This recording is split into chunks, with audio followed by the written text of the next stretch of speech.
American Red Devils podcast. I'm John. I'm Alex. And we're bringing you the best Manchester United news from this side of the pond. Whoa, sir. How you doing? The Ole Gunnar Solskjaer farewell tour, sir, plays on. This was the rubber match of the tour. Big point. I don't know. It wasn't very convincing, but we'll take it, I guess, when you look at the group standings for the Champions League Group F. How you feeling? You feeling convinced? You feeling like Ole's earned himself another couple lives? Sir, you've been under the weather. I don't know if that's clouding your vision. CR7 baby, last minute winner. That was a huge point. Anything but Europa League, sir. I'm not going back to Thursday nights. I can't do it this year. I need a year off at least. Anything to get there. The boys fought. It wasn't pretty again, disorganized again. We can get into all of that, but hell of a result. And what a player. Cristiano Ronaldo, where would we be without him in this side? He has come back. Sir, he came home and he is paying dividends for Manchester United at the moment. And it's exactly the lifeline we needed at the exact right time. Sir, it's Champions League. I said we'd win it. That was my prediction. That was my hot take coming into the season. It's still alive. Villarreal away. Obviously, the derby before that, sir. Lots of things going on at Manchester United at the moment, but you got to love that winner. You got to love not going back to Hans and Franz. Sir, we didn't win. We tied. But it felt like a win because after getting that point, we were top of the group. Sorry, it's like this group is like a confederacy of dunces. It's like everyone's just like, come on, United, be first. You can be first. You can keep dropping points and you'll be first. But the storyline you picked up on, that's first and foremost. It's like, where would we be without CR7 bailing this team out? Oh, by the way, where would we be in this game without Eric Bailly bailing us out? We would have probably gotten lit up if Eric Bailly didn't have a game. I don't even know what to say, sir. The farewell tour continues. The lack of... the reasons we've been critical continue. Today's game, the same thing. Subs made late, strange subs, players that should be hooked, weren't hooked, but individual greatness saves this team once again. Seen this movie before. And also one manager in the universe that was available is no longer available, sir. How does that change the decision-making board? They don't seem that worried, sir. They're not making a decision anytime soon. Sir, the farewell tour is extended to May, sir. As long as Ole makes top four, he's good as gold. I mean, look, for me, the whole Ole in, Ole out, it doesn't matter, right? People online are just like tearing their heads off. It's hysterical. The fan base is going nuts. And at this point, you just got to laugh because Ole's got like 35 lives and he pulls it out in every which way. Like the team could be like so disorganized, clueless from a tactical perspective, and somehow pull out the result he needs to stay. And you know what? It's a results-based game, sir. We harp on that week in, week out. Ole beat Tottenham. He drew Atalanta, which is exactly what we needed to make it viable for us to go on in the group. Like I said, big game against Villarreal, sir. And you can bet the house, sir. I'm going to take a mortgage, bet it all on us to beat City because it's happening. There's just no way it's not. It's good. It won't look pretty, but we'll do it. Ronaldo with a hattie or something in like the 85th minute. He'll score in the 85th, 88th, 91st. We'll win it. Easy. Ole sold his soul to the devil. Like, it's going to happen. Like, bet the house. Get on board. Get on board the train right now, sir. I'm telling you. Yeah, you can't bet against it. I think we're just losing our collective minds. I think that's it. I just think like you're calling a win. I'll tell you what, that was the least convincing performance I've ever seen against a team that could have beaten us handily. If it wasn't for a couple of players having big time performances. They didn't. We're up above by a point in the easiest group in the Champions League, sir. It's a damning indictment of the team, of the squad. We're just good. Like, sir, we're not that good. We're not that good. No, the problem is like, who's got confidence in this team, sir? Okay, who's got confidence? I'm looking for analogies here. I'm grabbing at straws. Like the American Red Devils, it's been a hell of a ride. This season, and we're shooting you as straight as we can. There was like the most spoiled kid on the block who got like the best Christmas presents. It might have been you, sir, growing up. I don't know. And it's like Manchester United fans, we're the most spoiled kids. We got everything, all the trophies we wanted, the trebles, back to back, 3 in a row. You heard it all. And now we're just like, we can't, if the manager wins and he doesn't play the right way, everyone's upset. And if we don't win everything, now everyone's upset. And so we're just going to whinge. It's just all whinging. That's all people are doing. And you got to laugh because at the end of the day, Ole, he should have been fired after Liverpool. The board isn't doing anything. The board doesn't even care. And all these fans are just like up in arms. And you just got to accept the fact he's here. He's here to stay. The only viable guy, like literally for this season to do a patchwork job, he got hired. Like Ole is here for the rest of the year. Today. He got hired today. Yeah. And arguably the only time that he could get dismissed would be like in March if top four is mathematically out. And then Carrick will be the manager for the rest of the year. So this season isn't something to be like, we, again, all the fans are so spoiled. They're like holding this club to the highest standard. LVG doesn't play the way we want, right? Won the FA Cup. Mourinho doesn't play the way we want. Won the EFL, won the Europa League. Ole plays the way we want sometimes and doesn't win anything. So, it's like the Goldilocks, the porridge, too hot, too cold. Look, this is what, sir, 20 more years of this. That's all I got to say. It took Liverpool 30 to get it back. We're on that same train. So you might as well start enjoying it and then whinge, because the whinging train, it's going to be a long season. If it's only November and everyone's this pissed off, it's just going to continue. And Ole's going to prove the haters wrong because that's the only thing he knows how to do. And I'll just grin and smile the whole way. What if he doesn't? I think we've talked about it a lot. The rot starts at the top. The reason this club is treading water at best is because of its ownership, lack of intent in the transfer market, and just having a front office that's competent and able to pull off whatever it takes in order to be a premier, an elite football institution, which I hate to say it, we ain't no more. We just ain't. We're not running like one. We're running by a bunch of numpties who get outclassed by Daniel Levy, sir. Daniel Levy had a good week. He made a move faster than our board did. No, but that's red meat. You have to understand. No, of course it is. I'm not saying Conte's red the move. Meat. Like transfer signings, transfers are red meat. They don't matter as it relates to the trophy cabinet. Antonio Conte is just red meat. Like Nuno isn't good. You fire him. It saves face for Daniel Levy. He looks good. What if Conte's fired in like May? Conte could go in May. It could blow up. It could go bad, right? You don't know. No one can predict the future. So in some regards, Manchester United assembled an amazing squad. That's really the core problem with all of this, is that we have a really great team that should be set up in a certain way and should be organized to play in a certain way. And that team should be capable of like challenging for this league, the Champions League, and other trophies. And the current state of the organization of this team on the field, that is not possible. Top four is in question. So that's really where the debate is. It's looking at the talent we have and how that talent isn't performing, and even playing defensively is insane. You sign Sancho, you have Greenwood, you have so many attackers, and you're going to throw on Bailly. I have questions around that because this team, from a DOF perspective, director of football, set up to attack, not defend. We don't have defenders. Our defenders are made of glass. They're going down.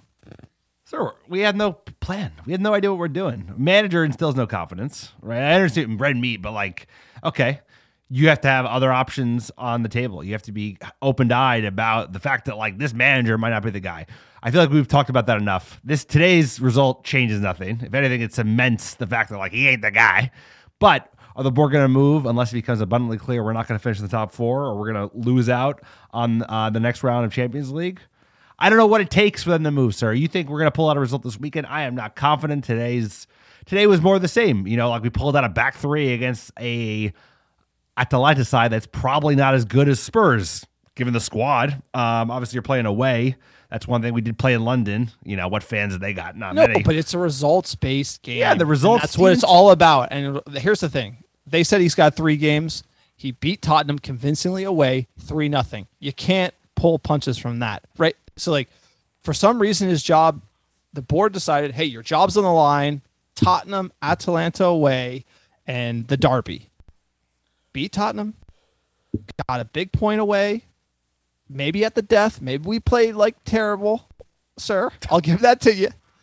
it's a results-based game, and it don't matter because that he's gonna. There's if you look at the team, who are you going to hire? So I understand, like you seem to be on the like he's got to go. He ain't going anywhere, sir. Who is going to come in? That's the point, and nobody. Who? I mean, I don't know. Find someone. I'm available. You're not. You're not a good option. They should not hire you. I would not. No, but I'm saying, like, there's Devils. Number one, Why number not? two, numpty behind me, sir. They need to figure it out because at the end of the day, you and I should not be pontificating about who the right choice is. We just know that this guy ain't the guy, and we appreciate what he's done for us. But like the progress we've made under Ole has stopped. It has stopped. He got signings that he asked for. Maybe didn't get all of them, but you know what? We'll never know because he's protecting the board, which isn't his fault. But at the end of the day, it's like we've gotten worse than we looked last year, and we have a better squad. So somebody's got to blame, sir. You took the bait. You're taking the bait. This is like I'm trying to have a conversation. Like Alex is so fired up about this that like even off the pod, he won't talk to me about Manchester United. That's how fired up you are. And so the pod is spicy. Look, I get it. Internet's spicy, social spicy, everything around this team. But can't we just like take it easy here and just say, look, accept the fact, whether or not it's right or wrong, Ole's going nowhere for the rest of the season and just get behind the lads. Because that's really what's happening. And so, you know, the phases of grief, anger, denial, I'm on acceptance. Like, he's here. Woodward's here. Glazers are here. Like, the press giving him softball questions on the Glazer payroll in the pressers is here. Like, it is what it is. And I'm going to cheer on the lads. And sometimes this is a tough watch. But getting results like this feels good. You can't let them take that away from you. You know what I'm saying? Like, I agree about everything on the board, but on watching the game, watching Ronaldo score the winner. He didn't win. You kept saying the winner. It wasn't a winner, bro. We tied it. Away at Atalanta is a win in our group. It was scrappy away draws in Europe under Sir Alex were always critical for qualifying in a group stage. Sir Alex was not the best at it. Even then, you know what I'm saying? So you can't overstate how important a point is. That's why I'm calling it a win for United. It is a win for this team. Technically not a win, sir, a drop, but it's a big point. You got it. I can't just like want to come in with a narrative about the manager because that is a result. 2-2, getting that point. We're not going to go to Europa League. Now, there's also the other. We can still go to Europa League. There's the other side of the coin where Ole could just like bring you to the last game and then kill you, young boys at home. Yeah, that's possible too. Yeah. But, sir, you in these moments, Ole's down and out, right? He's a United legend. He's hurting. This team's hurting.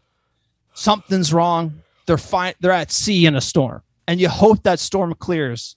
You hope somehow they can get to the derby. Play some semblance of good football, maybe lose if it's close, just not a Liverpool embarrassing situation, and then somehow try to shore up shop over international break again, right? And then kick on from there because Ole's not going anywhere. He is not going anywhere. Whether he deserves a job or not, he will have this job.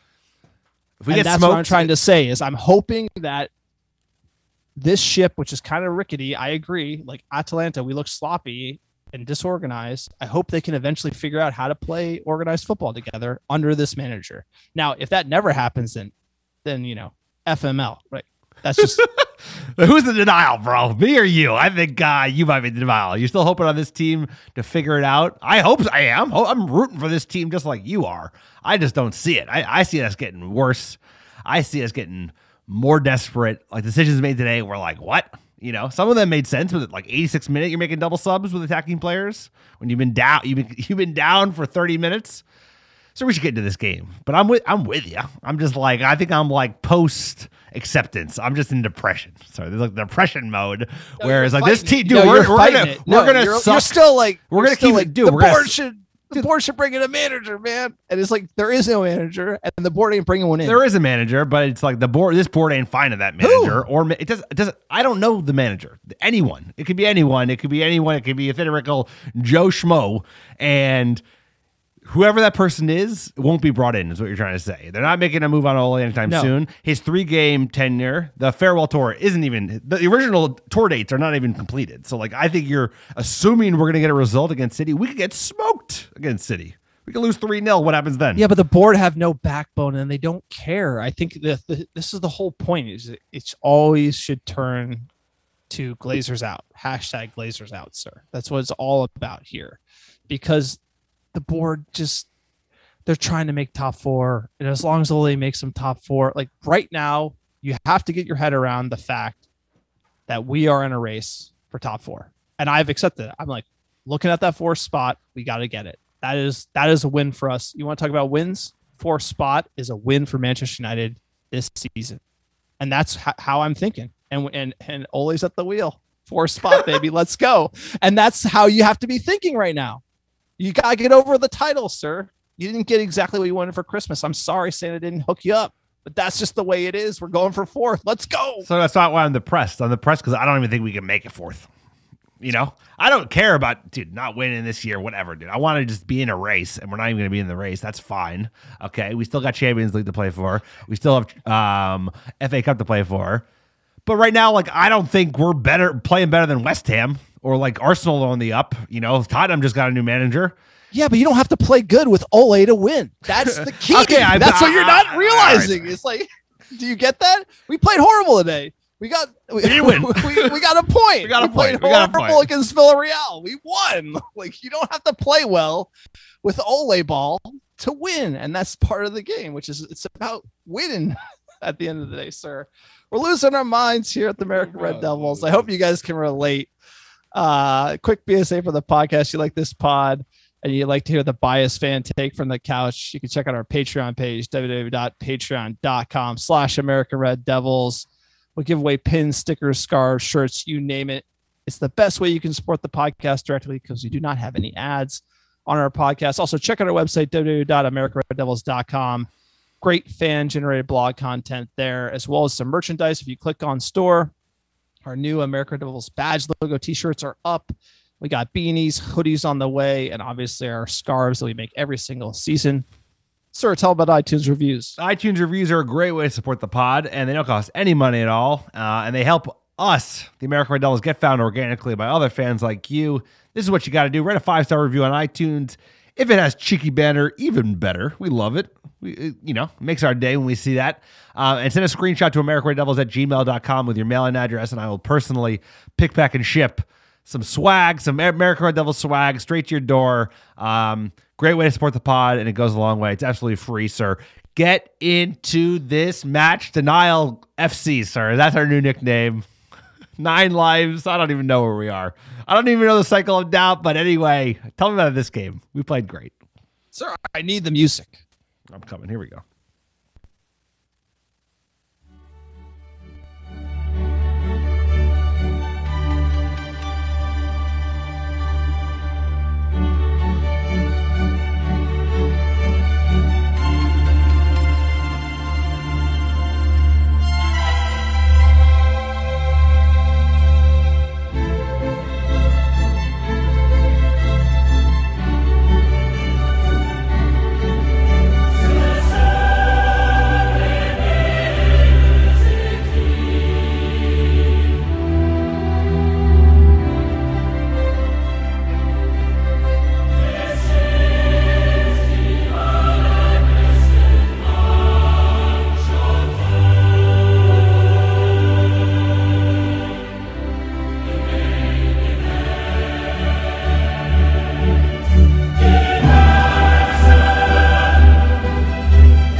Sir, this theme song is what it's all about. This is all I care about this season as a United fan. Manchester United, if we make it to the knockout stages and we qualify for Champions League next year, We're going to make our own trophy here at the American Red Devils. That counts, sir. That counts. Was that the Ole Cup? the Ole Confederations Cup? I think it's the Arsenal Cup. The Glazer Cup. It's a Glazer FC top 4 or bust, baby. That's the new normal. I just can't go back to Hans and Franz. They're calling me, sir. I got like 5 missed calls, a few texts from them. They're like, hey, I'm setting up shop. Let me come into the Potter room, get the DJ equipment set up. That's right. We're talking Champions League night, sir. Atalanta versus Manchester United, sir. We all know how this one ended. 2-2. It was the draw. Match day 4 in Group F. Let's get in that starting lineup. Dave says world number 1 in net. Luke Shaw left back. At the back 3? Maguire, Bailly, Varane, Wan-Bissaka on the right, McTominay, Fernandes, Pogba midfield, Ronaldo and Rashford up top. What'd you make of that lineup, sir? I was surprised at the back 3. Atalanta, they're like the Italian leads. They should be open. I thought we should have been going at them with the 4-2-3-1 from the jump. What were your thoughts? I mean, I guess the philosophy is it worked on Saturday. It will work on Tuesday.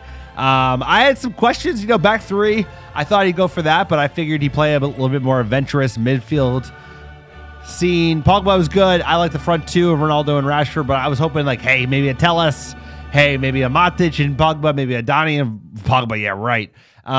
So I had some question marks. What did you think, sir? I'll tell you, Pogba looked like he was trying to get Ole fired. His return to the Yagba. I'll tell you what, Yagba was back. That was a Yagba performance. He was like trying to put it in our own net. I was like, oh my God, Paul Pogba, like you're playing your hand here. Sir, let's get into the first half. You want to take us through? Yeah, might as well. United didn't look super confident playing on the back, sir. Surprise, surprise.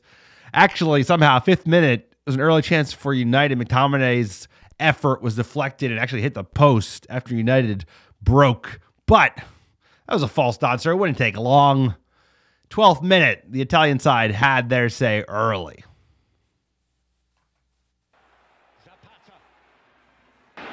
Worrying Wan-Bissaka. Ilicic! He smashed it through to her! And Atalanta... Sir, what's a back 3-4 if you can't even defend that, sir? That's like brutal. You watch that, you're like, look at all the defenders. And goal. I got nothing. What do you got? By bit, Shaw, easily should be covering that and just, dropped way too deep like he was playing left back, not wing back. And then you got that shot that Dave should have saved, and you're looking at a team. Yeah, I mean, it's damning, sir. I mean, this goal in this spot with this on the line is scary. That's kind of when you're, this is the glass half empty stuff where you're seeing these type of mistakes. Just, it's brutal. This is a brutal goal in a brutal spot. But you know what? We kicked on 20th minute. Ronaldo with a great chance. I mean, he was the bright spot. Rashford kind of nowhere to be found, unfortunately, Marcus. I thought he would tear up their back line here. 31st minute, Bailly, probably man of the match. Where's he been? Lindelsoft undroppable. Eric Bailly comes in. So many goal line clearances. He's all over the pitch. Exactly what we need. It's almost Bailly Varane right now, center back pairing to start. I mean, it's someone else. I mean, there's so much damning. It's hard to not make it about Ole because there were so many things today that where's Bailly been, bro? Where's Donny been, bro? He came on literally had a really good chance the last 6 minutes of the game, involved in the goal. First half, so this was no confidence. What else would make you go down in confidence? 38th minute. Greenwood came on for an injured Varane. There goes the back 3. We're playing a back 4. Let's go, baby. Sir, let's get to the moment of brilliance. 46th minute. Sir, United looking good at the end of the first half. Who else would it be? CR7. Not where you want to be. Into 4 stoppage time minutes. McTominay. United need a mood changer here. Bruno Fernandes. Cristiano Ronaldo. In here for Fernandes. Ronaldo! The Magic Man does his thing again. So he's different level. CR7 is an elite player, one of the goats of goats, and for good reason. This team, and a nice bit of play at the end of the first half, to be fair, but what a great let-off for Bruno Fernandes, all through him and Ronaldo. Great goal. Ronaldo's like, I ain't playing no Europa League music yet. No Hans and Franz, save me. Putting the team and the manager on his back, bro. Like, Ronaldo is literally like, I ain't letting nobody bring me down a peg, dude. Like, we are going into the knockout stages. Like, Bruno, sir, assist of the season. I mean, the vision, just like that pass is phenomenal. World-class link up from Ronaldo and Bruno. That's so special. Having these two be on our team. Bruno's kind of didn't have the best game, but you do something like that, we'll take it. He had a better game than Paul Pogba. Paul Pogba had a terrible game. One of the worst games I've ever seen as a Manchester United player. That's not the point. The point is Bruno's been bailing us out for a long time, sir. Ronaldo's hopping on the bailout city. I'll bail you out. I'll raise you one Portuguese bailing us out left, right, and center. Here's a second Portuguese bail. Those two together the last 2 years, unbelievable. But good way to mark the first half, which was a pretty poor half from United. But hey, you went in tied, probably more than we deserve. How'd you feel going in? I felt great. I was like, look, you don't play. With this group of players, sir, you have to say, hey, we didn't play a great first half, but we're in 1-1. We have players that can make a difference, like Sancho on the bench. There's a lot of players we got. That bench is stacked now. Like, we can literally go at them. And with Villarreal winning their game, like, live, I kind of felt like this is a game we have to go and try to win here in the second half. And unfortunately, more of the same. 48th minute, Bruno had a great chance in the box, but it was blocked. 50th minute, Greenwood hit the post, but he was offsides. And sir, Zapata was all over the board. I mean, you want to talk about number 9? We're looking for one when Cavani and Ronaldo sunset. I mean, he was the heart, the runs he was making, like, unbelievable. He fought all game. You knew it was coming. 57th minute. So you let it myself. Here we go. 57th minute. Palomino. Over the top here for Duvan Zapata, who scores! Only for the flag to go up. Sir, I'll save you a long to-do. Nice goal. Nice goal. It was initially ruled offside, and it was correctly overturned by VAR. Onside. Nice finish. Maguire, speaking of a stinker, he had a stinker today. Did not look good. United not looking good once again. We came out with decent intent in the second half. You mentioned those chances, but all of a sudden it's like you get broken and we just look out of sorts. And this is the scariest part of the match right here. The next 20-something minutes, nothing from United. Nothing. Double sub in the 68th minute, Matic and Cavani for Pogba and Rashford.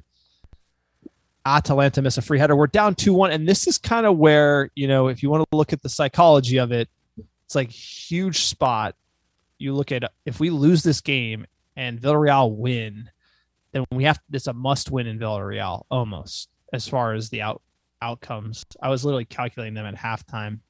Such an important game here not to lose. You just can't lose this game. And then the effort we saw from these players, sir, through like the 87th minute until Donny and Sancho came on, it was piss poor. And it's like you're in that spot and you need something. And that's kind of where I kind of feel that whole, the whole, like, why do you get a new manager in? Is to get rid of that, because it's like these players kind of feel heavy, wears the shirt a little bit. I just didn't see that fight, that urgency, where it's like they didn't realize the situation they're in. Like, we really need something here. And then Donny and Sancho came on and they woke up.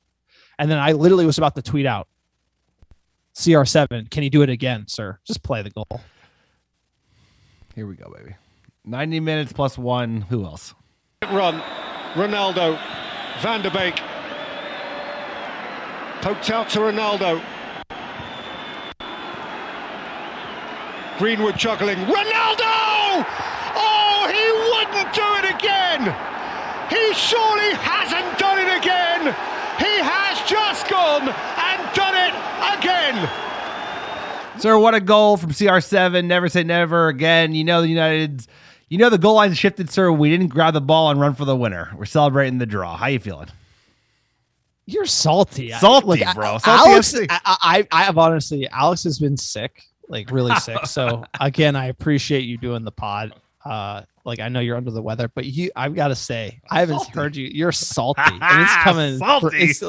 Sir, I'm like doing this remote, and I'm like, I'm getting some salt in my eyes. Get some salt water splashed. Oh my god! Like this guy is just like, look at him. You did get the best Christmas presents on the block, sir. I knew you. You were spoiled as a youngster. Sir, I was spoiled because I was a Manchester United fan from the years of 2004 to 2013. That's why I'm spoiled.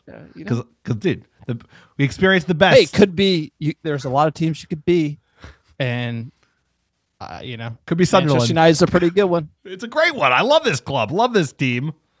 So it's like Ronaldo scores the winner, dude. I am so pumped, dude. I'm not. Okay, first of all. Third time you said it scored the winner. He did not score the winner. In my eyes, it's I know. You clearly in your eyes. Sorry, I got to be straight. Sorry, go ahead. No, that's fair. That's fair. I deserve to be clapped back today on that comment, but you got to be. I love Ronaldo, sir. My favorite United players. He's back and he's playing lights out and he's saving us in these key spots. And like, I can't go back to Europa League, and this is a huge goal, huge result for this team. And I'm absolutely buzzing off of it, sir. And I hope that we can put together some semblance of some organized football at the weekend. And that's it. So you just got to hope. You got to hope that these guys figure it out, because it's what we got. Like I said, acceptance. Trust me, it's frustrating, but once you accept it, you just cheer them on. So we're like the you ever see the Little Giants? Little engine that could. Little engine that could. The movie Little Giants. Yeah, I know. That's kind of how I feel right now. So I thought we were going to be this world-beating side winning the treble again, and now we're the Little Giants. Kind of going against the grain here. Got a ragtag coaching crew and all these players. We're going to try our best, man. That's kind of where we're at. Stats wise, shots on target 4-4. Possession, we had 53% of the ball to their 47%. Not bad, sir. I mean, 13-10 on regular shots. I thought it was good. Good performance from Manchester United on the stat sheet. Match reaction, Ronaldo, he's leading the line, is the oldest player to score 2+ goals in a single game for Manchester United in European competition, setting all the records here. He's the first player to score in 4 consecutive UEFA Champions League appearances for Manchester United since Ruud van Nistelrooy in April 2003. Sir, we all remember Ruud. He was an absolute beast. And only Norwich and Leicester have conceded more goals in all competitions amongst Premier League sides this season than Manchester United. And that is a very big problem, sir. That's the one thing. I can see how you're adding these stats here. This is the salty stats. I just relevant stats. And Manchester United have failed to keep a clean sheet in 14 of the last 15 UEFA Champions League games. All right, I hear you. Since RB Leipzig. And since making his Manchester United debut, Bruno Fernandes has been directly involved in more goals in all competitions than any other Premier League player. 44 goals, 33 assists, 77 in total. Unbelievable, sir. Let's just quick recap on the group, sir. We are top of the table. How can you be complaining about top of the table? How are you salty? We're top of the group F with 2 games left, and one of them is Young Boys at home. Answer me this. Riddle me this. Sir, I think this team is good enough. I think this team. I'm not whinging, bro. I'm just calling it straight. I'm like, this team is probably good enough to win the Europa League this year. It's full of confidence. We got world beaters, sir. I think we can finally take the trophy down in Gdansk this year. Villarreal again. We're gonna play Villarreal again. Probably not. Someone better. Someone worse. Sir, I see this team as you see it. We're a Europa League side. We're top of our group. We're not a Europa League side. That's the point I'm saying. It's like we're going to go on to the knockout stage. We're going to win the group. Maybe.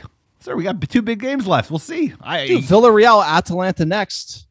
Villarreal, Atalanta, Young Boys. Then we play Villarreal, and then we play Young Boys, and then Villarreal play out Atalanta. So, how did our 2 games go against Young Boys and then Villarreal? Sir, we beat Villarreal, and I bet you it will be reverse. I bet you we'll lose to Villarreal, beat Young Boys, and we might not win the group, but we'll go through. And that's all we need. That's it, sir. The game's not going to be played till February, so we got time. We got time to figure it out. You know, so we're still in the competition. You get what I'm saying? It's like, no, this is a big result. Just surviving this rocky patch and not going to Europa League now is like so critical, because like you got to survive these rocky patches no matter what happens. If Ole can survive this, sir, we might be playing Ole's at the wheel and going crazy. You know what I'm saying? Like if you survive the lowest low, there's only one way to go, dude. Right? You're absolutely right. You know, we're not playing well. I question some of the decisions being made, but like you said, there's a big opportunity on Saturday. Prove me wrong. Prove a lot of the fans wrong. Magic beans. We got any left? We're gonna find out. So you think Ole is confident sitting there for that big point, like a Cheshire cat, just like you? So I'm eating magic beans for breakfast every goddamn day. Bet in the house. Bet in the house. Let's hear from the man himself.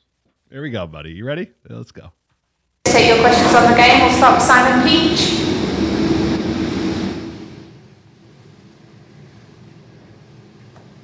Well, I'm unmuted. Ollie, another big win. Another big result secured by Cristiano at the end of the Champions League. But you'll know that is it fair to say there's room for plenty of improvements after tonight? You know, the point here tonight is very important. It's I've said, if you win your home games and you get a result or two away from home, you'll go through. And the attitude to never give in was there. You cannot question the attitude. Of course, first half I thought we were a bit too sloppy. Gifted them a few too many transitions and turnovers. But the goal was excellent, the first one, and of course we did create some openings. Could have scored more. The two goals they had very, very tight calls for offside. I'm sure the first one should be off, as he blocks David's view, and the second one is just fine margins. But so very pleased with the point. Andrew Mitten. Hi, Ollie. Hi, Andy. Can I ask about the support that you receive from the fans? Because results in the last month haven't always gone to plan. And yet, at every single game, the fans, and it happened here tonight, they're singing your name. Has anyone actually come up to you and had an issue or doubts about the result? I mean, if you're going to put petrol in your car or something and someone said that they're not happy with you and they think it might be right to change it, because at the matches at Tottenham on Saturday, it's almost non-stop. No, you know... Hold on a second, sir. The UEFA Champions League is back. When you say this, it'll probably come now, but no, I haven't. I've had so many people coming up to me and giving us support, and of course, both home and away, you do feel that support for the team. And me personally, that it's a great feeling. I've had it since I played. So, and they know they know that all we want is for the team and the club to do well. So I do appreciate it, and it makes you humble, of course, and you want to do your best. Sorry, sir. I wanted to hear Ole's response to Andy Mitten's, absolute curveball of a question about how much he's adored by the United fans and how they never stop singing his name. And have you gotten, any blowback from fans, like in person, sir? What's your take on that one? We're famously blocked by Andy Mitten on Twitter. I think a few years ago, Ed Woodward only did an exclusive interview with him on the United We Stand fanzine, and he didn't ask him like any questions about like the financials or like, it was just like a puff piece getting the Ed Woodward propaganda out, and I just questioned, like, how could you sit down with Ed Woodward and not ask him about the balance sheet and why they're taking so much cash out of the club, and like, ask him critical, hard-hitting questions like, title of journalist, shouldn't be, I don't think journalists should be doing favors for, billionaire owners to make them look good in the press. But, that question there is coming from somewhere. And that's where these pressers really are. They even embargoed part of the press conference before the Tottenham match and those are like all the difficult questions, and they only released this easy ones earlier to make it look better. They're pulling a lot of strings from a PR perspective. Look, I get it.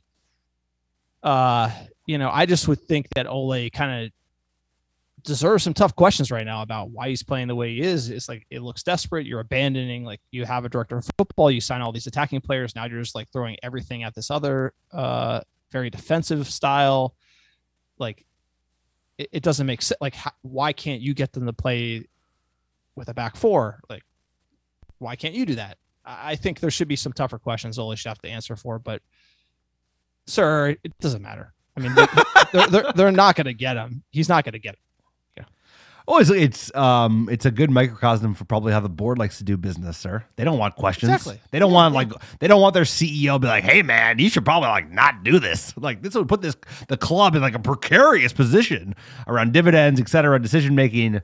Sorry, this is like part and parcel for the United way at the moment under the Glazer ownership. It's like they don't want questions. Favors for access. Like, that's it. We started doing this podcast and being like, well, do we want to go hard in on the owners? Like, what if, our podcast becomes popular one day, which, never will be. But, no, we want to speak the truth. Right. And I think, obviously, I don't make my living off this, so I can have the flexibility to say what we think about the club. And I think, obviously, if you're in that position where you have access and you have to worry about politics, then, yeah, your questions are going to be a little bit softball, and you're going to play that game. And can you really hate people for playing that game? I guess not. But I guess, and also in England, the press is a little different. It's a lot more of that. It's more politics as it relates to sports. You don't get much hard hitting. Some journalists were on the Glazers thing and the financials before they all hopped on when it became popular with the Glazers out movement. And then hopped on, and then now they hopped off. So, I don't have high hopes for these press conferences, sir. They're all kind of theater anyway. Anytime you're watching manager press conferences, like, remember when Mourinho was melting down? We were all watching the pressers. It's a sign of bad times. So, just don't watch the pressers. Yeah, we were playing well. Pressers were a non-incident. When your team is falling apart, that's when everyone's watching pressers, sir. So I'm with you. I only played that out because you had alluded to it when we got started that like Andy Mitten threw like a peach of a question, and like that is. But how can you ask that question now? It should be literally about like look around. They ask it because they have no shame, and they have no shame because they think the fans are a bunch of morons, and they're just like, well, we could just ask. Like, should you have brought on the attackers earlier? Those are the questions I want to hear. You know what I'm saying? I want to hear like actual like, why isn't Donny Van de Beek getting playing time? He looked good in this game and get help. Stuff like that. I think more critical, lack of rotation. Why are you switching the formation all of a sudden now? Like, are you really out of ideas? Like, it looks like you are, but they want to keep it high level, and that's fine. It is what it is, sir. At this point, like I said, acceptance, you got to accept your Ole's just going to get propped up softball Ed Woody questions, and he's going to be at the wheel, and we're just going to have to cheer them on the rest of the season. And speaking of cheering them on, we got a next match. We got Manchester United versus Manchester City at home, Old Trafford, sir. We always play great at home. Last time we played at home, the Scouse Bastards blew 5 past us. Early wake up, but I'll take it. 5:30 a.m. Pacific on Saturday, November 6th, 8:30 a.m. Eastern. Game week 11, sir. Tottenham was a rough one for me emotionally.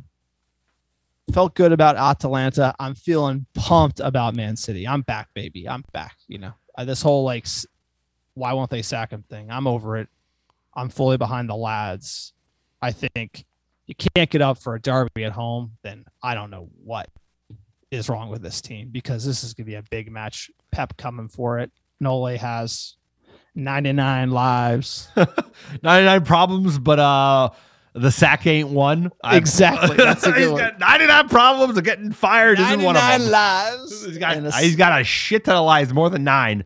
But tell you what, this is just another Liverpool. They're going to come in. They're probably not playing in quite as good a form as the Scouse They're Bastards. not. Dude. They're playing in pretty good form. They're still good. They're a really good team. So this is a big test, sir. I'm with you. I'm rooting for this team for better or worse. I know the headwinds we face. I know the lack of leadership up top, but I'm going to root just like any other Muppet fan because I'm number one Muppet alongside you. So I'm trying, you know. We're trying. I'm honestly look. I like this team, this talent begs for organization. Like the fact that you don't have an organized, well-drilled team that works hard every single match and can you can outplay people, impose your will, and exploit them in spaces and use the talent like Jadon Sancho. The problem is not Jadon Sancho. The problem is not Jadon Sancho. You know what I'm saying? Like if you look at the triangles that they set up at Dortmund for him on the wing and how he's able to get inside and like his pace is unbelievable. And it's like, the problem is, sir, you know it. And it's like, I want that. I want to see that. I don't want to see this. I don't want to see, we played the back three and looked like Slop Shop FC, dude. Atalanta working all over the pitch. They got way more heart, dude. We look like soft serve FC. It's like, I don't like it, but you gotta take the result when you get it. You know, it's just like, I want the other thing, but we ain't getting it for Christmas this year, sir. So you just gotta put on your list for the Santa, the Glazers. You gotta ask the Glazers for the manager that organizes everyone well next year. I'll just take a result. City. Let's start with City. You know what? Like assuming or expecting the board to act competently is a bridge too far for any fan that doesn't want to just destroy themselves. So it's like, hey, let's just worry about the next game. I'm rooting for this team. Exactly. City, back three, baby. Let's go. Counter team. Pull out Dan James. He's ready to go, right, sir? Dan James. Unleash Dan James. You don't get rid of Dan James. You want to play this. So we got Ronaldo. Get what I'm saying? We got Ronaldo. That's how the only way they were able to sign Ronaldo is they had to free up the wage space with how much Dan James was taking up. No, but if you want to go with wing backs, there is a serious argument for this fixture that Dan James will be playing at right wing back because he's good at tracking back and he has rapid pace. And if you're going to play this style, you do not get rid of Dan James. And that's a great point. Looking at you, Murtaugh, just taking notes here. And this is kind of what shows you how everything's like kind of unravels. You look at like Raphael Varane. He's injured at France, not ready until shitty. They rush him back and he falls down on the pitch the same way he did for France, most likely with the same injuries, sir. Rushing him back. Harry Maguire rushed back. He's looked horrible. Sorry, Marcus Rashford played with a broken back. I know, but you're doing what I was doing at the beginning of the podcast, which is like you're talking about all the things that like are damning indictments of the club and the manager. And yeah, I can give you more. You want to keep going? No, but those how about Amad Diallo and Facundo Palestri that were signed? Amad might play. Facundo will never play for this team, right? It's like, and then they signed Jadon Sancho, who's like the hottest right winger on the planet. And he doesn't even play, sir. So it's like this club has so out of sorts. What the hell is going on? They got Varane to play a certain type of style, and then we played a back three today with Varane. So it's like, you have questions. I got questions. No, but Varane, here's the thing. The Varane error is that we look like a different team with him in the back line. He is so confident on the ball. He takes off the pressure. The midfield, everyone looks so afraid to get on the ball in that position, and Varane is just silky. Like, ain't worried about it. He like opens up space. He's unbelievable. And to lose him is like, sir, like I said, we're going to be watching this team. And without Varane for this game, that is probably the biggest, that's probably the biggest thing that concerns me is no Varane. Obviously it's not confirmed, but coming off in the 38th minute, it does look like it. But our biggest hope is City's coming in shaky. Their last four, they beat Bruges 5-1, battered Brighton 4-1, and Brighton are playing well. They went to the EFL Cup pens with West Ham. And they lost on penalties, and then they lost to Crystal Palace 2-0. They had a red card, sir. They play Bruges tomorrow. We will have an extra day of rest, so there is a little bit of daylight for Manchester United here. As far as results in the Manchester derby, sir, last time we beat them 2-0 at the Etihad in March 2001. Sir, you remember that. We actually really needed that result. We drew them at Old Trafford last time they were here, then beat them 2-0, then 2-1 away, and then City beat us 2-0 at Old Trafford. I believe Otamendi scored in that game. Don't really like him, but sir, we have had their number lately, and Ole has had Pep's number. I mean, in the last 5, was that 3 wins, 1 draw, 1 loss? It's pretty good. You're not betting your house? It's pretty good for we'll go to the odds in a second, so that's what's going to motivate you to put a wager on this game. But he has had some results, He has had some results against Pep. He's had his number multiple times.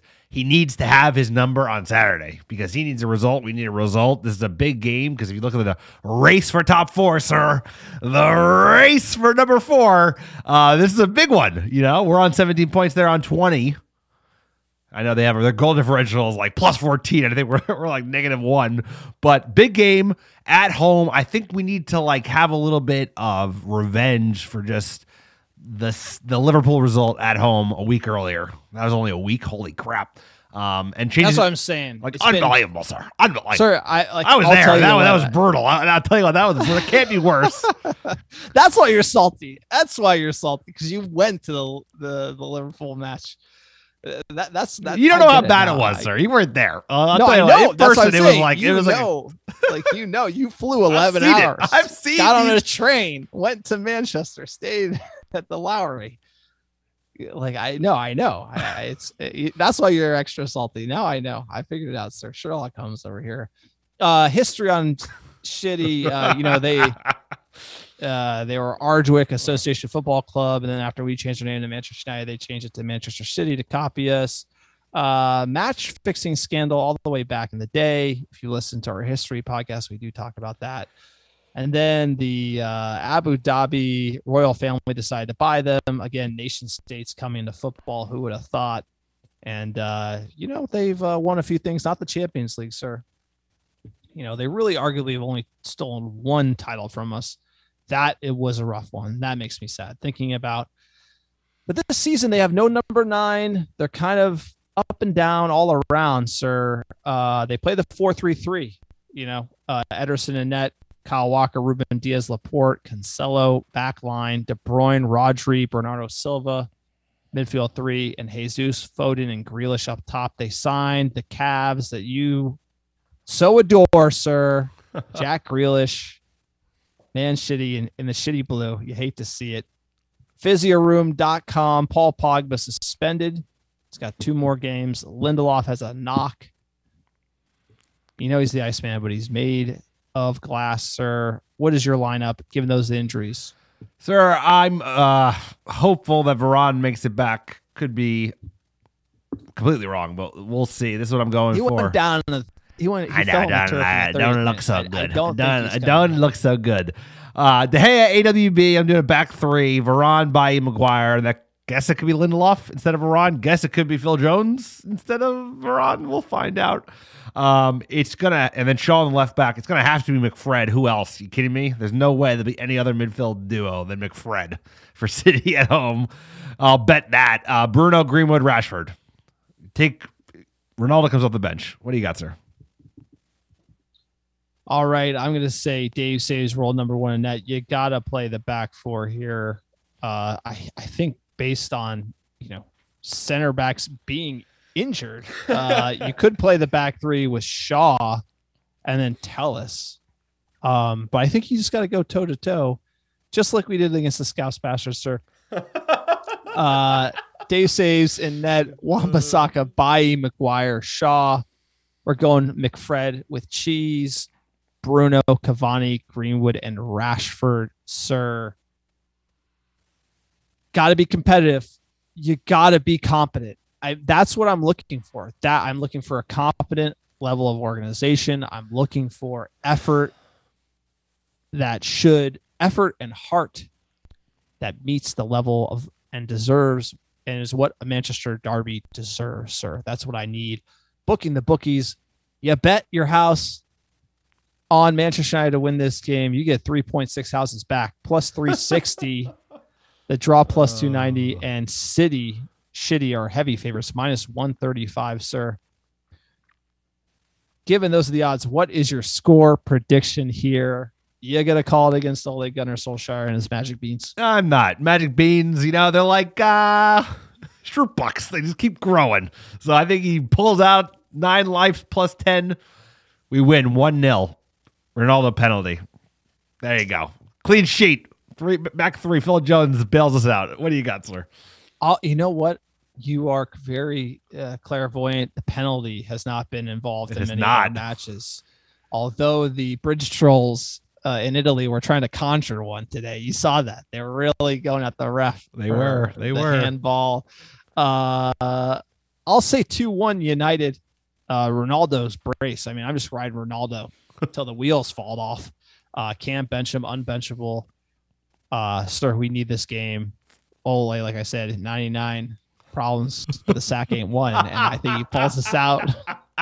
Sir, I'm just having too much fun today. You sound like you're feeling better. Sir, I'm not feeling better. You just make me feel better. So your optimism just makes me feel better. It was like beginning, you were like, "Hey, we're doing great," and then all of a sudden the truth comes out, and then you're back. It's like I got 99 problems, but a sack ain't one. Yeah, that should be it. It should be it. It should like you ain't sacking me no matter how horrible we play, baby. Let's go.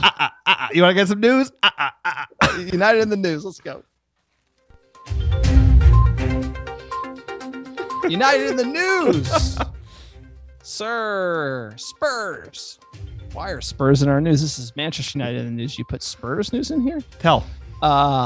Antonio Conte signed a deal until 2023 with the option to extend. Look, Conte was the guy if you wanted to sack Ole at Liverpool and then bring in someone for this season. Like have him try to turn around this season specifically. And he went to Tottenham. So what does that tell you? It tells you a few things. You got to read the tea leaves. Look, United did not want Conte. You also can't argue with that. Conte's like a Mourinho guy. Totally. Like, he would yell at the players. He said like famously, what do you say? I'll kill a player if he doesn't have the right attitude or something like that. Like, yeah, maybe soft serve FC needs a little Conte. You know what I'm saying? But you know how this goes with Mourinho.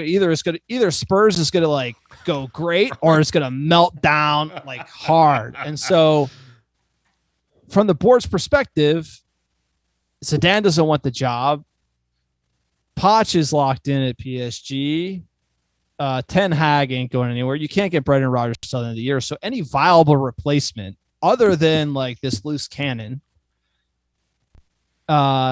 isn't available until the end of the year, and they decided no Conte, and then you stick with Ole, and then their bet is made based on if Ole can get top four. But looking at how good Ronaldo is, you have to think like even Ole can get top four with this guy. That's how the board's thinking, and this move tells you a lot about it. Spurs is going to be all fired up. All their fans are going to be all fired up, just like Spurs were complaining about Harry Kane. Spurs, whatever, dude. It's like this could go horrible for them. It could go great. Most likely it goes horrible, just like Mourinho. Remember how buzzing they were about Mourinho? They were pumped, sir. They were very pumped. Exactly. Just like we were really pumped that we signed Jadon Sancho and Ronaldo and Varane. Now let's go win us the title. Yeah, we're a bunch of Muppets. So like sometimes the hype train gets ahead of actual results. So this one, where the board stands in Ole. He's here to stay. And Conte, good luck. Spurs, But, the counter is, okay, there's a really good coach. He has a great CV. And now you have more competition for top four. That's the counter argument. Yeah, a team that is going to be fighting for fourth place, like we are now intent to do, have a better manager than they did a week ago. The team we beat had one coach. Now they have a different coach who, like you said, it could go two different ways. It's only two different ways. Either they're like, all of a sudden you're getting the best out of Harry Kane, or it's like more a Harry Kane. Because if we're soft serve FC, sir, I don't even know what they are. They're melted because like Harry Kane, that team is toothless. But hey, could go a couple of different ways. But like you said, it more tells you about like what the board's intent are. Maybe it was they didn't like Conte, but maybe it's just like, hey, we think Ole is going to be the guy to get us to the recalibrated promised land, which is top four or bust, baby. There you go. But Conte's off the market, and Zidane, the next piece of news, right? He's holding out for the France job, thinks there's a chance of that. So those are your top two managers on the block, and both are kind of taken. So what do? I guess it's only the 2nd of November, so we're going to run it out till May. It sounds like that's the plan. You know what? It makes sense. Right, if you think about it, because who could have predicted it? No one could have predicted it being like looking this bad this early, right? You would at least think, okay, after last season we would do better with the additions. And even it's kind of confusing to me how everything's kind of falling apart. Like we played very well last year, leaked too many goals, but we signed Varane. You think that would shore up shop. We signed better attackers. And for some reason, there's something going on that maybe it's behind the scenes. Who knows what it is with the dressing room? Anytime you add a big name like Ronaldo, it's going to take a while for everything to settle.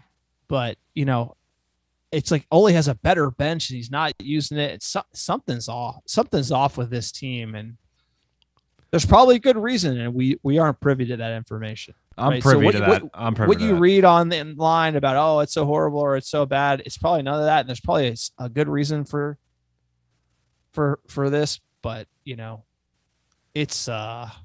it's perplexing to me how, Ole, we played well last season. How can you not integrate these players and continue to play well? Or is there just like drama with Donnie and drama with Jaden and drama with Jesse and Pogba's on his last year? And they're kind of stinking things up. And then I don't know.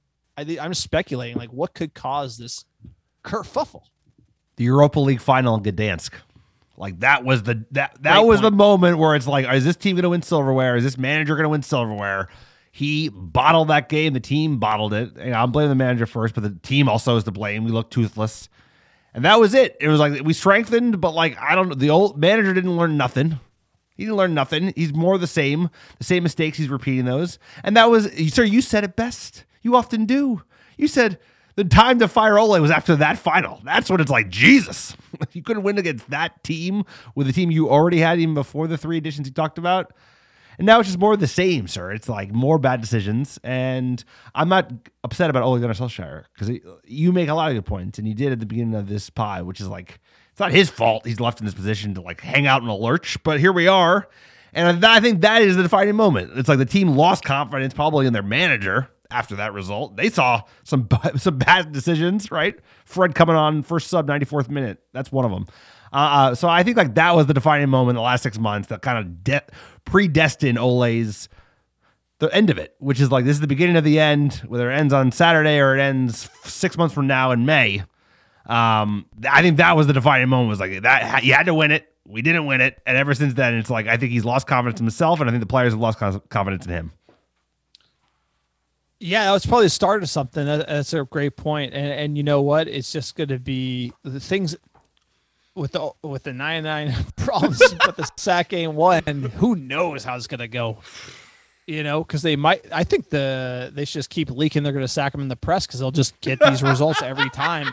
And you know what? That ain't a bad strategy either because like I said, it went from winning trophies this year to avoiding Hans and Franz like the plague. That's all I care. That's honestly, this season is a transition year.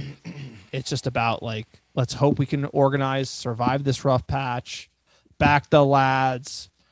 You got to back Ole to try to figure it out, because it has undeniably it's been rough for sure. But you got to back the lads, back the team, and just say, hey, we're on this ride. Let's enjoy it because this is what Manchester United is now. I like modern football would suggest that you need more managers more often. And what concerns me is like, I look at that roster and it's like, you only got 2 years of Ronaldo and you're going to burn one of them making top 4. You know what I'm saying? So it's like, I kind of think the urgency should be there based on the roster we have. We should be going for something, but the board don't seem to mind. So the urgency is there. We find ourselves, yeah. You nailed it, dude. You nailed it again. And that's like, here's the thing. We talk about the Zidane news. If Zidane was available, would they have moved on Zidane? Probably. I think they actually would have. He was like, yes, please, I'll take it. And everything that comes with it, they would have moved on him. The fact that like there were 2 options that they had in their head. One was a no because Conte's not a fit. He's going to be another Mourinho. Zidane's the number 1 choice. He says, nah, no thanks. Sir, the urgency's there, dude. I'm with you 100%. It's like Pogba's leaving on a free. Donnie's going to leave. His replacement's going to leave. Bruno is not signing a new contract, fellas and ladies that do listen. It's like he ain't signed a new contract. He hasn't yet. Why is that continuing to linger? Because that man cares about one thing and one thing only, and the same thing that Ronaldo cares about, that's winning stuff. And it's like he's not going to play in a club where he's not guaranteed to win stuff, compete for stuff. So I think that's a big reason why Bruno hasn't signed his contract yet. Well, Ed Woodward is still here, and all these Exactly, problems sir. continue. Exactly. And this is really on him, if you really think about it. The guy who tried to the mastermind behind the Super League, when it blew up in his face, resigned, and he's still here, like fucking this club up to this day. Yep. And it's just like, he's the fucking problem, man. The buck fucking stops with him. Obviously, it's the board, but I mean, he's got his fingers on the pulse in this club. He's appointing Murtaugh. He's the one doing all this shit. And it's like, at the end of the day, like, he's bumbling, fumbling, rumbling, stumbling to the fucking finish line of whatever the fuck his resignation year is. His like Ferris Bueller's Day Off fucking year he's got here. And he's gonna fuck it up until the day he leaves, and his numpty is gonna be calling him for advice on how to fuck it up going forward. And that lies on the board. But Ed Woodward and all this is just, it's a fucking mess. How about the board communicate with the fucking fans? They said they would. They said they would. Exactly. Oh, yeah. How about they start saying like, yo, Ole's the guy at the end of the year? Like, how about you say it? How about like, instead it's just like rumored through the press. Like, how about you actually talk to the fans and say what your vision for the club is, or if there's a long-term view and Ole's the guy and you want to get him support and help him out, like, go for it. Like, do something, say something, do something. I mean, at the end of the day, it's a little bit of the Wizard of Oz, or like behind the curtain. The Emperor has no clothes, whatever you want to call it. Let's get into the fan questions. We'll try to give you an even split here on kind of where everyone's coming off of this game. At Jared United, you had some great tweets this week. I'm going to say at Jared United, we really appreciate those. The farewell tour shirt that we need to make. I really appreciate that tweet. A draw that felt like a loss. Soft serve ice cream served up by Ole. No matter. Nothing's going to stop CR7 from getting us to the group stage. Hashtag Ole farewell tour, sir. Jared, the shirt isn't big enough to fit all the farewell tour dates on it, but we might have to make it at the end of the day. At Jog RMA 326, surprised with the switch straight back to the 4-2-3-1 after Varane went down. Why didn't we do what we did last year when we played this formation? Move Shaw into left center back and put Telles out at left wing back. We look better with extra defensive coverage. I was surprised with that move too. I actually thought Shaw would drop in, but for some reason, Telles is out of form with Ole. Maybe he's on the naughty list this year. There's a lot of people on the naughty list, sir. And I think the mistake that astute listener is doing is that they're asking rational questions that have rational answers. It's like, of course, I don't know. Why did he bring on the two offensive players in the 87th minute when he had been losing for 20 minutes? So I don't know. Because the three at the back looked like shit. Looked like shit. And it's like, oh, well, this is like the one trick pony stuff when you're like, okay, let's play three at the back. Oh, we look great. Let's do it again. Oh, no, we look like shit doing it. Okay, let's go back to the other way. Mid-first half, sir. Mid-first half. No, but I'm telling you, like, that's like a little window into like how desperate times it is on the sidelines. There is like literally throw everything in the kitchen sink, switch it up for no reason. That's a great point. And like, yeah, that was another signal. Like, what the hell is going on here? Like, you should come in and play one way or play the other way. But as soon as you give up the goal with the back three, it's kind of like you got to go for the game, right? So at that point, we were down a goal. You bring on the extra attacker because you got to go for it. So, maybe, and Ole got it right. He got it right. It was the right call, right? We got the goal shortly after that. Greenwood involved. At Norani Zulfi, quote, waited too late to make those Sancho, Donny Van de Beek substitutions. Again, where would we be without CR7? You said this as well, sir. What do you make of the late Sancho, Donny Van de Beek? I mean, it feels like cruel to like pile on anymore on Ole, but it's like, dude, I mean, you've done this before. Like, come on, too little, too late, and you got bailed out by CR7. Should have made 20 minutes earlier, sir. He pulled off Rashford and Pogba and put on Matic. So we have like another defensive player instead of doing so it was just like all the subs were totally off, totally late. But what's new, sir? It's more of the same. Sir, 99 problems, baby. 99 problems with the sack 8-1. At Rolling Deep 1995, quote, absolutely livid, but absolutely entertained. We give up 2 shit goals and looked hopeless for the longest time. We create a couple of chances and Ronnie puts them away. We scrapped through with a point, but I will take it. At Blaze_in, quote, Ronaldo keeps saving Ole and United. Where would we be without him, sir? Honestly, where would we be? We probably have Antonio Conte as our manager. Probably, if you think about it. You know, how many points has he saved us this season already? He's only been, dude, he's been here for like 2 months home. And he's had so many like tying goals or go-ahead goals already. Dude, there's so Villarreal, this one, they're Atalanta before, Atalanta now. Yeah, exactly. I mean, like, it's unbelievable. We would be like last in the group. I think it was like 5 points he saved us, just his goals alone. At N Maybaugh 13, quote, lucky FC continues. We were shit and got bailed out again. So frustrated with this team. Don't have much more to add. And then at United Dondo, quote, Ronaldo is amazing. Wow, that wasn't even really a chance for anyone except him. Again, reminds me of the goal he scored against Spurs. Without him, Bruno and this team goes nowhere. We are really poor side. It's getting difficult to watch. Almost guaranteed we go down 1-0 each game. Awful for my health. Like Roy Keane famously said, sir, looking for a positive one here. Looking for a positive. Okay, here we go. At Mike United Mets. CR7 saving the day. That goal completely changes the complexion of the group and covers up a poor performance in Italy. Wow. Mike is even down on them. Let's carry some momentum into the derby. Back 5 at the weekend if Lindelof and Varane are injured? Question mark. Sure. What do you think? Back 5 with back Tellis, 5 ain't Shaw. going nowhere, baby. That is like literally on the front of the t-shirt. The front of the t-shirt, it's like Ole's last chance saloon. Ole and the Heartbreakers. No, Ole and the back 3 breaker. I'm losing it over here. Goddamn flu delirium, and we're breaking down this game going on 72 minutes. I think the fans know it. They're trying to be positive, but they're calling it just like we're seeing it, bro. It's like this is just keeps happening in slow motion, and we're all rooting for City, but like, you know, part of it's a foregone conclusion. But hey, maybe we got some of those magic beans left. We're gonna find out. So I can't wait. 5:30 a.m. Let's go. It should be earlier. Why isn't it a 4 a.m. game? No, look.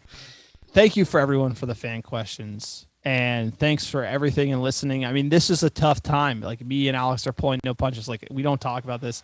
We get on the pod, we start talking. Alex is fired up about it. And look, there's that view where people are mad at this team, and the football doesn't look good, and no one's going to defend that. But the 3-game farewell tour, we got a win and a draw, and it's about the results. So, hey, I'm never rooting against Manchester United and Manchester Derby, bro. I hate shitty. Like, I think the players will get up for it. We cannot play as disorganized. Like, we played well-organized football against Tottenham. Today was back to, like, the Scouse Bastards and Leicester City. Yep. Yeah, like, you know what I'm saying? Like, today was back to the scrambled eggs. Cannot do that on Saturday. So that's all I want to see. Lads fight for it. And, sir, we won't be embarrassed. Are you going to fly out for this game? I'm good, bro. I'm good. I'm just hoping we show up. That's all. We don't have to win. I just don't want us to show up like we showed up against the Scousers, which is like we never did. And we never showed up for a minute of that game. So as long as we show up and we can still lose 3-0. I don't care. I just want us to play with some heart, you know, put on the line, act like you're a United side, even though you may not have the best manager and you definitely don't have the best board. It's just play with a little gumption, like it means something to you. So I hope he picks an 11 that's going to put it all on the line, even if that means a Jesse Lingard and a Phil Jones, bro. It's just go out there to play, make us proud, even if you don't win, dude. There's a way to make us proud without winning, and what they've been doing, you know, we need more. I don't know. Like you said, 3 games, 1 was a win, 1 was a draw. The one before that was 5-0 against the most bitter rival. This is our second most bitter rival. This is a big one. Woohoo! It's going to be exciting no matter what. No matter what, it's going to be exciting. 5:30 a.m. Sir, that's it. That's the podcast. America Devils, we're for fans, by fans. If you couldn't hear, we're giving you that biased fan take from the couch. The emotion is raw. It is real. We actually do care this much about this team, sir. It is insane. This has been a tough last week, and you've been to the UK and back saying that. You want to support the podcast, check us out on Patreon. Also visit our website, www.americadevils.com. Write a review on iTunes. It's free. Sir, give us our top cities for downloads last 7 days. So these are the hardcores. Last 7 days. I don't care what you say. Best of the best. Appreciate all the American Devils listening week in, week out. We couldn't do it without you. Number one, how you doing? How you doing? Oslo, Norway. Appreciate you. Derby, UK. Lake Oswego, Oregon. I probably said Oswego wrong. Stoke-on-Trent, UK. New York, New York. Chicago, Illinois. Sydney, Australia. Brooklyn, New York, Los Angeles, California, and last but not least, Toronto, Canada. Appreciate all the American Red Devils listening week in, week out around the globe, sir. We couldn't do it without them. Couldn't do it without them. Let's go, baby. Derby! We're the best team in the world. 20 times, Man United, sir. So we're going to batter them. Batter them. Smoke So them. 5-0. Sir, last tangent of the pod. I walk in every morning, me and my wife go on a walk, and with my son and my dog, and I was singing Manchester United songs, and she gets really upset. She's like, you got to stop. She does not like me singing United songs because they're so catchy. They get into her head for the rest of the day. Sir, we're busting out an oldie but a goodie. Which one? Kicking a Blue, you got to know these songs. Kicking a Blue, baby. You got to check out the website. We have a whole song section. The songs are so great. You got to check. You got to check them out. I love singing them. Put you in a great mood. And that's why the fans are always singing, man, because it's a blast when you go to the games. Sir, leave us with the classic Kicking a Blue. Sir, United fans, American Red Devil fans, stay well. Big game. United never say die. This team has got it, baby. Come on. Last chance saloon. Big game this weekend, sir. And like you said, we'll be kicking a blue all the way to Saturday. As always. Kicking a Blue. Attaboy. Let's go.